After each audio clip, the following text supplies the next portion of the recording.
away are we from something like Chat GPT being impossible to detect? Like whether or not it's a person or whether it's Chat GPT. Well, it depends who is playing with it. I think we're not that far away in terms of capability, but in order to use these systems, and rather in order to train these systems, you have to be a large company. And large companies tend to get scared when it's doing interesting stuff. Really?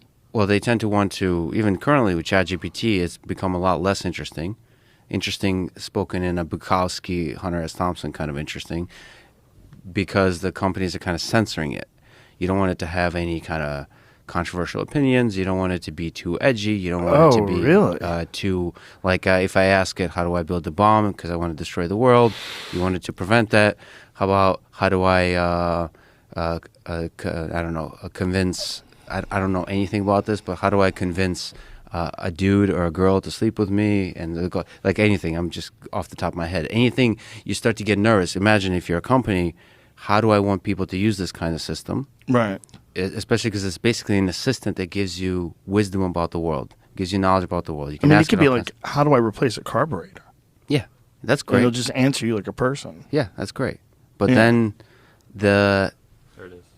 There it is. I was trying to log in the whole time. It was busy, which is Yeah, another it's- problem of it. It's busy. Well, it's all probably day. how many fucking people are using lot. it? everybody. Everybody's using this. It's freaking people out because it's almost like the AI gives us its first messages. It's like, remember the movie, what was the fucking movie with Matthew McConaughey and Jodie Foster?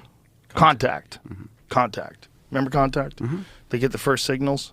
This is like the first signals Yeah. from like a real general artificial intelligence. Well, that's the thing, and it's the signal is blurry. You Yeah. can't, and it's full of mystery. We're not sure.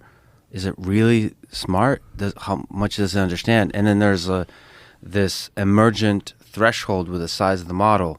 If we make the model bigger, 175 billion parameters currently. If we get it to 500, we get it to a trillion parameters. So size of the network grows, size of the data set grows. Is there going to be a point where you're like, holy shit? It will. What if it starts manipulating you with the answers? It's going to. It's going to manipulate world governments. And what It's do you gonna- do with that? What can you do with it? So- once it's been implemented, once it's out there, once it's copied, and it's going to be copied. And that's the cool thing about this. So I should say that everyone kind of knows how to do this. It's computationally difficult, but it's getting cheaper and cheaper and cheaper and cheaper. So it's not just going to be OpenAI with Microsoft or Google that's doing this. It's basically anybody can do this. And so that the distributed nature of our exploration of artificial intelligence, I think if you believe that most people are good, that we will not allow sort of a centralization of power, which is the big concern here. Whether that centralization of power leads to censorship or abuse of different kinds. Centralization of power of AI? Is that what you're saying? Over an AI. So say you have a super intelligent system. Somebody is the first person that built it. Yeah. Imagine you're sitting there in a boardroom. You have this thing you haven't released yet that it's able to basically is a super intelligence, able to answer any question, able to give you a plan of how to make a lot of money, able to give you a plan of how to manipulate other governments into any kind of geopolitical resolution that benefits you. All of that.